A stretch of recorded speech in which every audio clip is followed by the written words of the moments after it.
So, the first thing we have to notice here is the fact that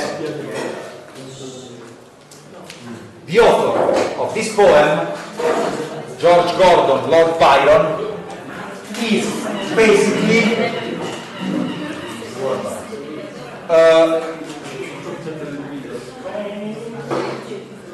someone who walked the walk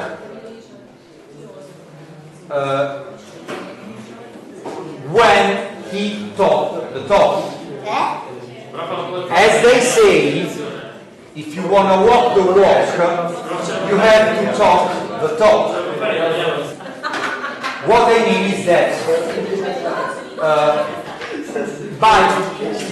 Byron, but Shelley, basically Byron, just like even more than Shelley, and obviously way more than Keats, was one who felt his duty as an artist to not only create art and beauty, but to give to his work and to his figure a social and political value. Okay? As you remember, we said that Byron died in Greece, and if I'm not mistaken, he's buried in Greece as well. And he died in Greece while he was fighting with Greek rebels who were trying to get their independence from the Ottoman Empire. Okay? Is that clear? So, from this point of view, we can say that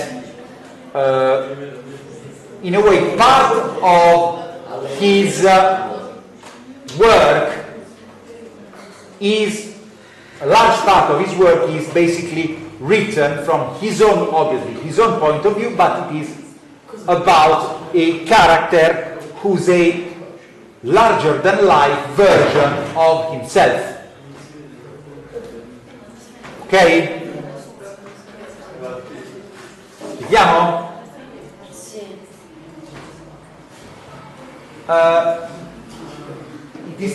This is true for many romantic authors.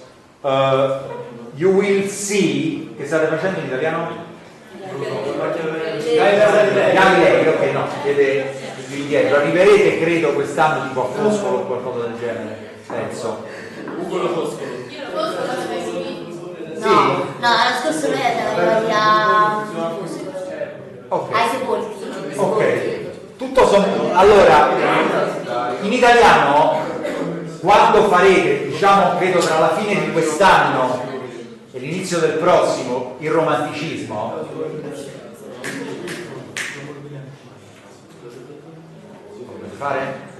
quando farete il romanticismo vi accorgerete che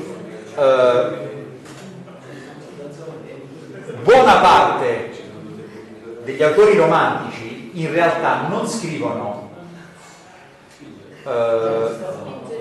in generale, ma i protagonisti delle proprie opere sono più o meno sempre, parlano di loro stessi.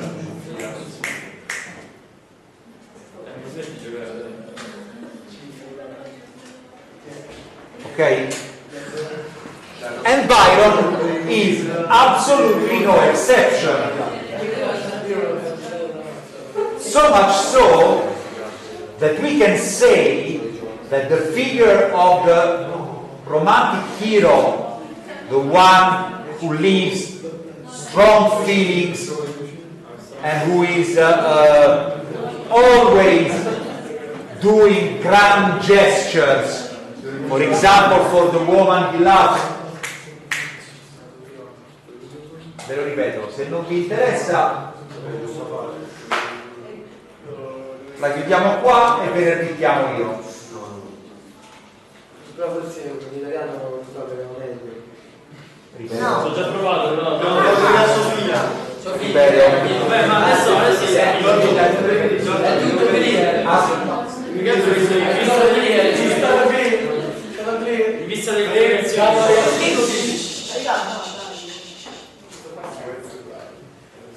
Giusto in vista delle delegazioni.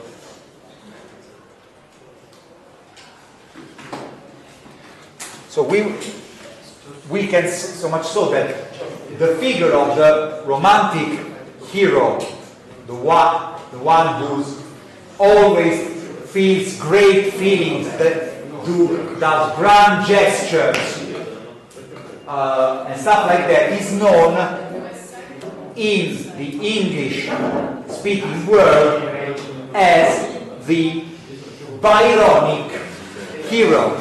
Okay? We talk about Carolina deve scrivere.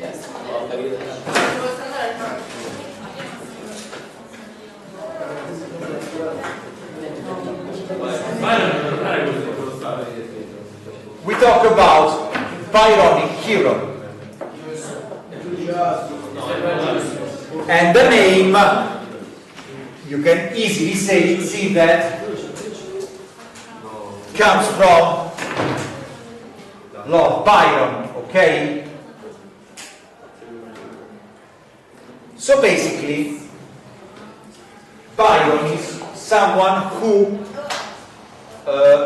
not only lived as a writer, not only was a writer, a poet, and so on.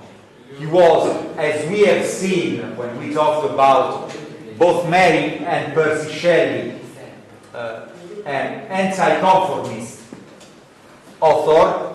He rejected the normal way of life that was lived at that time, the normal social rules.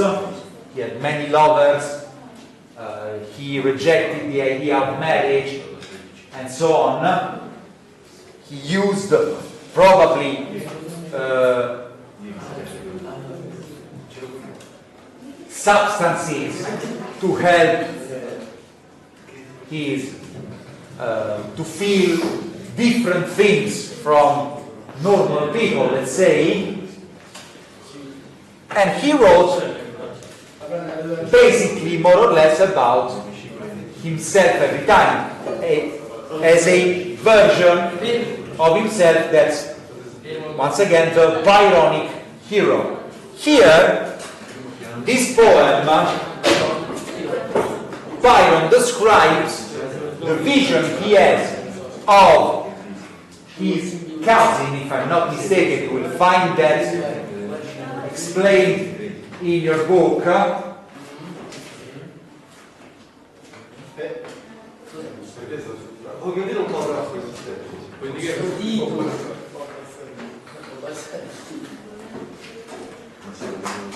And he sees her at the party at night, okay?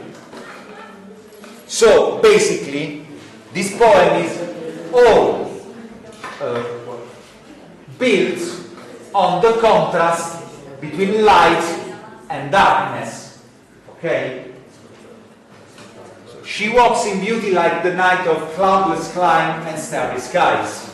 And all that's best of dark and bright meet in her aspect and her eyes.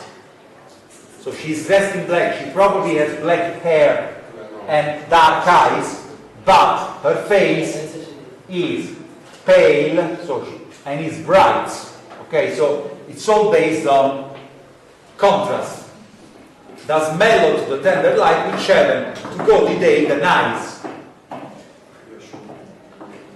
Here, in this first stanza and in this last line especially, we can probably see an echo of Sonnet 18 by Shakespeare.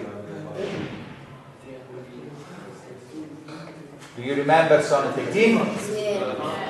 Which one is Sonnet 18?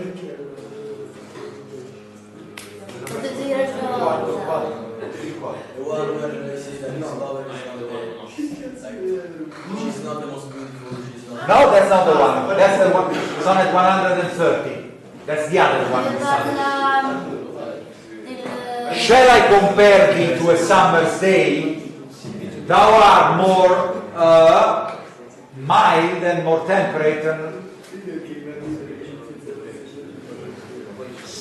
So, Shakespeare compares the fair youth in his sonnet not to a summer's day, because a summer's day is too hot, there's too much light, and so on. And here Byron said that having to go the day, the night. So here the point is the contrast and the fact that her beauty shines the most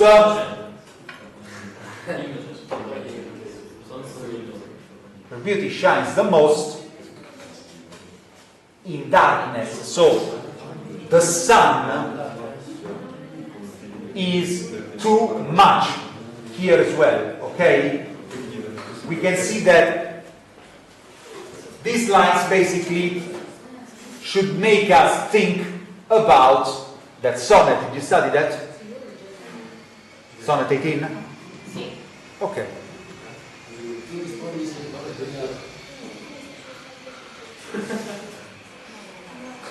One shade of more. Non ho capito le similitudini tra i sonetti. Ci può far vedere? Tra? Non ho capito le similitudini tra i sonetti. No, a parte questo non è un sonetto. Vabbè, tra... Allora, no, il punto è che sostanzialmente Byron qui mette in... No, può dirlo in inglese. Allora chiedimelo in inglese. No, però come al solito tendiamo, a parte cerchiamo di usarlo il più possibile, ma poi come se l'avessi fatto, però so Shakespeare in Sonnet 18 says that basically the fair youth is not beautiful as a summer's day, because he points out some not so pleasant features of a summer day. It's too hot and so on, okay? So the fair youth's beauty is not a beauty that shines in full light. Okay? Here Byron says that his cousin here, his cousin's beauty is not based on just light, just the fact that she shines, but the point is that her beauty is like the night of cloudless climate and starry skies. So there should be both lights, both brightness and darkness, to have this kind of beauty. Okay? If you just had darkness, or if you just had the light of day, there would not be this kind of fascination.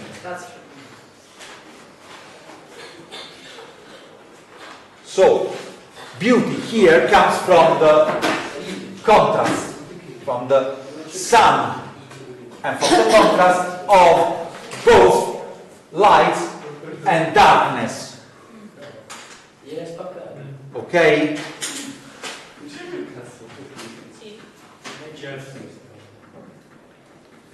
In a way, we can also, this kind of idea, could probably make us think of another author who base these works on contrasts. Can you come up with his name? Can you guess the name I'm talking about? Can you guess the author? Quello che ha scritto, the one who writes about the tiger, the lamb. What's his name? What's his name?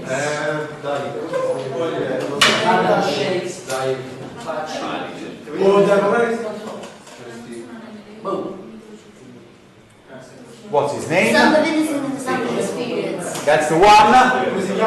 What's the name? No one. Aspetti. No, perché se nessuno me lo sa dire, No, io lo me ne so. preoccupo. No, non me lo ricordo. Però so chi è, so chi è. L'autore di Songs of Innocence e Songs of Experience. Non me lo ricordo. William Blake, certo. Ma ditelo però. Basically, Blake basically uses that same basis knowledge of the universe in a way on the same kind of contrast. Okay? In Blake's case, I am not sure that we can say that he's a source of inspiration for Byron, because Blake was not that famous at that time, and because Blake basically had a mystical point of view on the world. But if we read these lines, we should be probably, it should pop up in our mind that it is the same kind of approach as Blake's. Okay?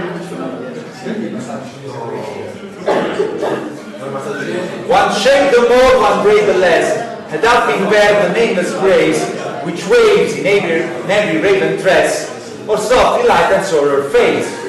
Thoughts serenely sweet express how pure out here their dwelling place.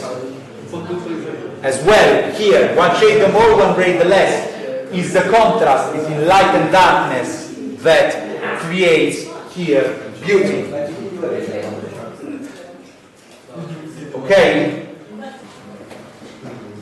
And on the cheek and ordered brow, so soft, so calm, yet eloquent, the smiles that win, the tints that brow glow, the ordered brow.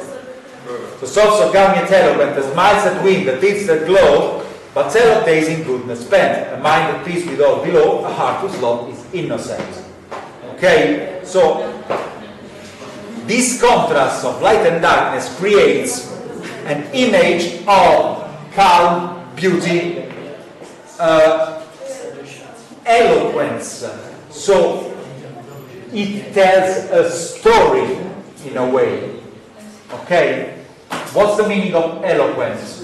Not the translation, the meaning. The meaning. Not the translation, the meaning.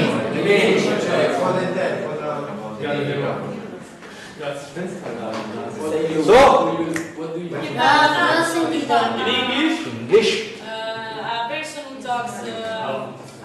No? Qual è la parola? Eloquence. Does not The talk. person that knows how to talk.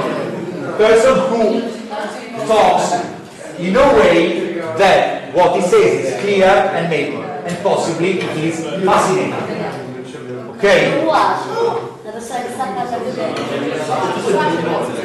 Loquace è uno che parla tanto, eloquente è uno che parla bene. Incrociate ok? The smiles. So a mind at peace with all below, a heart whose love is innocent. So the contrast, this contrast of light and darkness, once again, is something that creates innocence. Okay? And this is interesting because in plays, for example, where the themes of the use of light and darkness don't create innocence, but it is their contrast, their opposition, their pulling in different directions that creates life. Okay? The contrast is the contrast between the creator of both the lamb and the tiger. Here, instead, we see that the contrast creates peace, does not create tension. Sì. E detto questo, una cosa che c'è da dire, secondo me, è che questa prima stanza in particolare